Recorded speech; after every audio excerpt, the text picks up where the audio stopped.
നാനാ പരീക്ഷകൾ വേദനകൾ നന്നായിരിക്കുന്നുണ്ടായിടിലും, നാനാ പരീക്ഷകൾ വേദനകൾ നന്നായിരിക്കുന്നുണ്ടായിടിലും, നാഥനെയുള്ളത്തിൽ ധ്യാനിച്ചു എൻ്റെ ക്ഷീണം മറന്നങ്ങു പോകുന്നു ഞാൻ.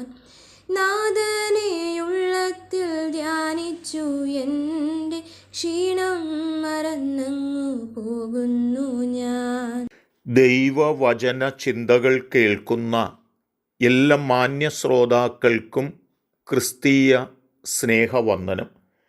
സദൃശവാക്യങ്ങളുടെ പുസ്തകം 3-ാം അധ്യായം 17-ാമത് വചനം. അതിൻ്റെ വഴികൾ ഇമ്പമുള്ള വഴികളും അതിൻ്റെ പാതകളെല്ലാം സമാധാനവും ആകുന്നു എന്നാണ്. ഒരു മനുഷ്യൻ്റെ ജീവിതത്തിൽ അവൻ ഏറ്റവും വലിയ ഒരു സമാധാനമുള്ള ഒരിമ്പമുള്ള വഴിയിലൂടെ കടന്നു പോകുന്നതിന് പല സന്ദർഭങ്ങളിലും ജ്ഞാനത്തിൻ്റെ ആവശ്യകത വളരെ വലുതാണ് എന്ന് നാം തിരിച്ചറിയേണ്ടതുണ്ട്. ജീവിതത്തിൽ നേരിടുന്ന നിരവധി പ്രശ്നങ്ങൾ, പ്രതികൂലങ്ങൾ, കഷ്ടതകളൊക്കെയുണ്ട്. അതിൻ്റെ എല്ലാം നടുവിൽ നമുക്ക് ദൈവം നൽകുന്ന വിശേഷമായ ജ്ഞാനമുണ്ടെങ്കിൽ നമ്മുടെ മുൻപിലേക്ക് കടന്നു വരുന്ന പ്രശ്നത്തെ നമുക്ക് അതിജീവിപ്പാനും സമാധാനമുള്ള ഒരു അന്തരീക്ഷത്തിലേക്ക് നമുക്ക് ചെന്നെത്തുവാനും അത് നമ്മെ സഹായിക്കുമെന്ന് നാം തിരിച്ചറിയേണ്ടതുണ്ട്. അതുകൊണ്ട് തന്നെയാണ് ശലോമോൻ പിതാവിൻ്റെ മരണശേഷം ഇസ്രായേലിനെ ഭരിപ്പാൻ വേണ്ടി നിയോഗിക്കപ്പെടുന്ന സന്ദർഭത്തിൽ ദൈവസന്നിധിയിൽ വേറിട്ടിരുന്ന് പ്രാർത്ഥിച്ച് ദൈവത്തോട് ആവശ്യപ്പെട്ടത്, ഈ ജനത്തെ നടത്തണമെങ്കിൽ എനിക്ക് ഒരു ജ്ഞാനം ലഭിച്ചെങ്കിൽ മാത്രമേ കഴിയുകയുള്ളൂ, ഇല്ലെങ്കിൽ സമാധാനമായി എനിക്ക് ഈ ജനത്തെ നടത്തുവാൻ കഴിയില്ല എന്ന് ദൈവത്തോട് പ്രാർത്ഥിച്ചിട്ടുണ്ട്. ആ പ്രാർത്ഥന ദൈവം കേൾക്കുകയും ശലോമോനെ ജ്ഞാനമുള്ളവനാക്കി തീർക്കുകയും ചെയ്തു. രാജാക്കന്മാരുടെ 1-ാം പുസ്തകം 3-ാം അധ്യായം 16 മുതൽ 28 വരെ വാക്യങ്ങൾ നാം വായിക്കുമ്പോൾ, താൻ സിംഹാസനത്തിലിരിക്കുമ്പോൾ ഒരിക്കൽ 2 സ്ത്രീകൾ ജീവനുള്ള ഒരു കുഞ്ഞിനെയും മരിച്ച ഒരു കുഞ്ഞിനെയുമായി തൻ്റെ അരികത്തേക്ക് വരികയാണ്.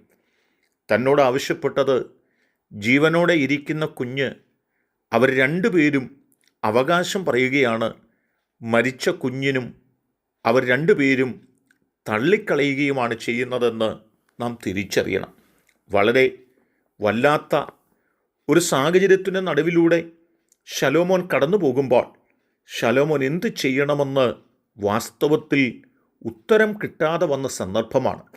എന്നാൽ ദൈവം തനിക്ക് കൊടുത്ത ജ്ഞാനമാണ് ആ വിഷയത്തിന് ഒരു പരിഹാരമുണ്ടാക്കുവാനും ഒരു സമാധാന അന്തരീക്ഷത്തിലേക്ക് രാജ്യത്തെ മാത്രമല്ല തനിക്കും കടന്നു പോകുവാനായിട്ട് കഴിഞ്ഞത് എന്ന് നാം തിരിച്ചറിയണം. വാദപ്രതിവാദങ്ങൾക്കിടയിൽ തൻ്റെ ജ്ഞാനം നിമിത്തം താൻ ആവശ്യപ്പെട്ടത്, ജീവനോടെയുള്ള കുഞ്ഞിനെ ഒരു വാൾ കൊണ്ടുവന്ന് ഒത്തം നടുകെ പിളർന്നിട്ട് പാതി 2 സ്ത്രീകൾക്കും കൊടുക്കുവാൻ പറഞ്ഞപ്പോൾ കുഞ്ഞു മരിച്ചുപോയ സ്ത്രീ ആവട്ടെ എന്ന് പറഞ്ഞു. എന്നാൽ കുഞ്ഞിൻ്റെ യഥാർത്ഥ അമ്മ അരുത്, അവൾക്ക് കൊടുത്തുകൊള്ളുക എന്ന് പറയുമ്പോൾ ആ നീതിയും അനീതിയും ശലോമോന് അവിടെ വ്യക്തമായി തെളിയിക്കുവാൻ കഴിയുകയാണ്. ഇവിടെ ജ്ഞാനത്തിൻ്റെ പ്രാധാന്യത എത്രമാത്രം വലുതാണ് എന്ന് നമുക്ക് കാണുവാൻ കഴിയുന്നുണ്ട്. ആ നിലയിൽ കുഞ്ഞിനെ കൊല്ലരുതെന്നും അവൾക്ക് കൊടുത്തേക്കുക എന്നും പറഞ്ഞ സ്ത്രീയാണ് യഥാർത്ഥ അമ്മയെന്ന് തിരിച്ചറിഞ്ഞിട്ട് ആ കുഞ്ഞിനെ അമ്മയ്ക്ക് കൈമാറുമ്പോൾ ശലോമോന് മാത്രമല്ല, ആ കുടുംബത്തിന് മാത്രമല്ല, സമൂഹത്തിന് മുഴുവനും ഒരു വലിയ സമാധാന അന്തരീക്ഷത്തിലേക്ക് എത്തിച്ചേരുവാനായിട്ട് സഹായിച്ചു എന്നുള്ളതാണ്. അങ്ങനെയാണെങ്കിൽ ദൈവം ശലോമോന് കൊടുത്ത ജ്ഞാനമാണ് അവിടെ ഒരു സമാധാന അന്തരീക്ഷം ലഭ്യമാകുന്നതിന് കാരണമായി തീർന്നത്. ആകയാൽ സമാധാനം നഷ്ടപ്പെടാൻ സാധ്യതയുള്ള മണ്ഡലങ്ങളിൽ ചില ജ്ഞാനത്തോടു കൂടിയുള്ള ഇടപെടലുകൾ, വാക്കുകൾ അത് സമാധാനം നിലനിർത്തപ്പെടുന്നതിന് കാരണമാകുമെങ്കിൽ ആ ജ്ഞാനത്തിനു വേണ്ടി നമുക്ക് ദൈവത്തോട് പ്രാർത്ഥിക്കാം. ദൈവം നമ്മെ സഹായിക്കട്ടെ. കരുണയുള്ള ദൈവമേ, ഞങ്ങൾ ജ്ഞാനമുള്ളവരായി ഞങ്ങളുടെ സമാധാനം നഷ്ടപ്പെട്ടു പോകാൻ സാധ്യതയുള്ള മണ്ഡലങ്ങളിൽ സമാധാനം വീണ്ടെടുക്കേണ്ടതിന് ഞങ്ങൾ ജ്ഞാനത്തോടെ ഇടപെടുവാൻ ഞങ്ങളെ സഹായിക്കണം. അതിനുള്ള കൃപ നൽകണം. യേശു കർത്താവിൻ നാമത്തിൽ തന്നെ.